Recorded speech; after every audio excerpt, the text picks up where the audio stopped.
আসসালামু আলাইকুম। সবাই কেমন আছেন? আশা করি ভালো আছেন। আমিও ভালো আছি। আজকে আপনাদেরকে যে গল্পটা শোনাবো সেটা কোনো সিনেমা বা নাটকের কোনো গল্প না। এটা আমার জীবনে ঘটে যাওয়া একটি ঘটনা আপনাদের সাথে শেয়ার করতে চাই। আমরা একজন গৃহিণী। আমি লেখাপড়া করি, স্কুলে লেখাপড়া করি। তো আমাদের ক্ষেত আছে, আমার মা রান্না করে দেয়। আমাদের ক্ষেত নিড়ানোর জন্য একটা ছেলে আছে, সব সময় আমাদের বাঁধা কাজ করে। যেহেতু আমার বাবা বিদেশে থাকে, আর যত ক্ষেত খামারের কাজ সব ওকে দিয়ে করায়। তো আমি স্কুল থেকে আসার পরে আমার মা বলছে, আজকে তো কাউকে পেলাম না, আর ওই কামলা তো এলো না খাওয়া দাওয়া করার জন্য। মনে হয় কাজের খুব চাপ। মা, তুই একটা কাজ কর, ওই ক্ষেতে তুই যাবি। ওই বড় ক্ষেতের মধ্যে একটা ছাগল বাঁধা আছে, আসার সময় ওই ছাগলটা নিয়ে আসবি, আর ওই কামলার জন্য ভাত কটা নিয়ে যাবি। তো আমি বললাম, মা, আমি তো মাত্র স্কুল থেকে এলাম, একটু ড্রেসটা খুলে নিই। সাদা কালার ড্রেসের মধ্যে গেলে মাটি পড়বে। তো মা বলছে, তাড়াতাড়ি করে যা, ছাগলটা রোদে বাঁধা আছে, তখন আবার চিল্লামিল্লি শুরু করবে। পরে আমি কি করলাম, ভাত কয়টা কামলাকে দিলাম, ওকে বললাম, আপনি খাওয়াটা শেষ করেন, আমি ছাগলটা আগে নিয়ে আসি, তারপরে যাওয়ার সময় আমি এই থালা বাটিগুলো নিয়ে যাব। কামলা একটা বাগানের ভিতরে গেছে, জঙ্গলের গাছের নিচে বসে খাওয়া দাওয়া করবে। পরে খাওয়া দাওয়া করছে, আমিও এই ফাঁকে গেছি ছাগলটাকে আনতে। ছাগলটাকে ছেড়ে দিয়েছি, ছাগলটা সুর করে বাড়িতে গেছে। ছাগলটা বাড়ি চেনে। পরে দেখি কামলা খাওয়া দাওয়া করছে। পরে আমি বললাম, এত সময় লাগে ছেলে মানুষের খাবার খেতে? বলে যে, মজা খাবার দিয়েছেন, তৃপ্তি সহকারে আস্তে আস্তে খাচ্ছি। পরে আমি বললাম, ঠিক আছে, খাওয়া দাওয়া করেন, কোনো সমস্যা নাই। তো এদিক দিয়ে আবার কি করলো, যে একটু গুড়ি গুড়ি হালকা হালকা বৃষ্টি পড়তে শুরু করলো। তখন এই দেখলাম রোদ, আবার এই দেখি হঠাৎ করে বৃষ্টি আসলো। এখন আমাকে বলছে, এই বৃষ্টি একটু পর চলে যাবে, থাকবে না, আশেপাশে তো আর বাড়িঘর নাই।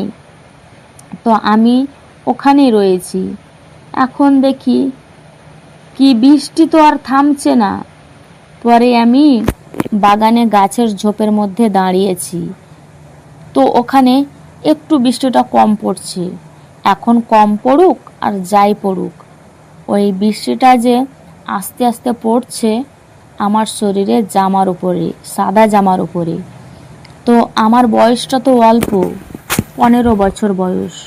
ওই বয়সে আমি আবার ছোট জামার ভিতরে পরি না, এমনি ডাইরেক্টলি জামা পরেছি, সাদা 3 পিসটা পরেছি। এখন বৃষ্টির পানি পড়ে কামিজটা ভিজে গেছে। তো ভিজে যাওয়াতে আমার বডি ফিটনেসটা তো স্পষ্টভাবে বোঝা যাচ্ছে। এখন গায়ে তো ওড়না নাই, এখন আমার যে বডি ফিটনেস বোঝা যাচ্ছে ওইটা কিন্তু আমি দেখতে পাইনি, যে ভিজা কাপড়ে আমার সব দেখা যাচ্ছে। ওই কামলা কিন্তু দেখতে পেয়েছে, আমার ভেজা কাপড়ে সব দেখা যাচ্ছে। কামলা দেখি কি খালি আমার দিকে তাকিয়ে থাকে। তখন আমি মনে করেছি, একটু লুচ্চা মানুষ তো, আমি একটু দেখতে সুন্দর, তাই মনে হয় আমার দিকে তাকিয়ে থাকে। ওই সব করে আমি অত কিছু মনে করিনি, তাকাবে তো তাকাক, বৃষ্টি থামলেই তো বাড়ি চলে যাব। হাই হাই, বৃষ্টি তো আরও বাড়ছে। এখন আমার বডির সব কিছু দেখা যাচ্ছে। এখন আমার সব কিছু দেখার পরে কামলার তো ঠিক নেই মাথা। এখন যত বৃষ্টি নামছে তত কামলার গরম হয়ে যাচ্ছে। যত বৃষ্টি জোরে নামছে তত কামলার গরম হয়ে উঠেছে। এখন দেখি কামলার নিঃশ্বাসটা ভারী হয়ে গেছে। এখন আমাকে বলে, আপামনি, আপনার সব কিছু সুন্দর, অনেক ভালো লাগলো দেখে, এত শান্তি লাগছে, দেখে এত শান্তি লাগছে, একটু যদি ধরতে পারতাম না। কি রে কামলার বাচ্চা, তুই এইসব কি বলছিস? বলে, হ্যাঁ ম্যাডাম, আপনার সব কিছু দেখাচ্ছেন। ওই, তোকে আমি কি দেখাচ্ছি? এই কথাটা যখন বললাম তখন আমি নিজের দিকে তাকিয়ে দেখলাম, তো আমার সব কিছু দেখা যাচ্ছে। এখন নিজের কাছে নিজের এত লজ্জা লাগছে, ওড়না টড়না কিচ্ছু একটা নাই যে গায়ে দেব, সব স্পষ্ট বোঝা যাচ্ছে। আমার লজ্জা নিজের, মানে নিজের কোনো কথাই নাই মুখে। এখন অমনি আমাকে হুট করে কামলার বাচ্চা আমাকে জড়িয়ে ধরলো, জড়ায়া ধরে বলছে, ম্যাডাম, অনেকক্ষণ ধরে দাঁড়িয়ে দাঁড়িয়ে দেখছি, নিজেকে আর কন্ট্রোল করতে পারছি না, এবার আমাকে 10টা মিনিট মানে সময় দেন, আমি কাজটা সেরে ফেলবো। তখন আমি বলছি, ছাড়, খবরদার আমার সাথে এরকম করবি না। আমি কামলার সাথে পুরো 1 ঘন্টা ধস্তাধস্তি করলাম। কামলার শক্তির সাথে আমি পেরে উঠতে পারলাম না। কামলা এক পর্যায়ে 1 ঘন্টা পরে আমি যখন নিস্তব্ধ হয়ে গেছি, শক্তিতে আর কোলাতে পারছি না, আমার যখন অনেক কষ্ট হচ্ছে, তখন ওই সুযোগে কামলা আমার সব কিছু লুটে নিল। ইচ্ছা মতো তার মনের চাহিদা সব মিটাইয়ে নিল। মিটানোর পরে তারপরে কামলা আমাকে ছাড়লো। বলে, ম্যাডাম, অনেক দিন ধরে আপনাদের জমিতে কাজ করছি, কখনো এই ধরনের ভুল কাজ করিনি, কিন্তু আপনার এত সুন্দর জিনিস দেখার পর নিজেকে আর কন্ট্রোল করতে পারলাম না। পুরুষ মানুষ যদি ভেজা কাপড়ে কোনো মেয়েকে দেখে, সাদা পোশাকে, তখন ছেলেদের মাথা ঠিক থাকে না, তখন এই ধরনের অকাজ করতে ছেলেরা বাধ্য হয়।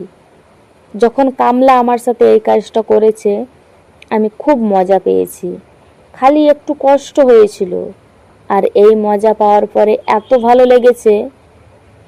পরে আমি বললাম যে, দেখ, বেশি দিন এই ধরনের কাজ করলে মানুষের চোখে পড়ে যাবে, যেহেতু মানুষ আজ দেখেনি।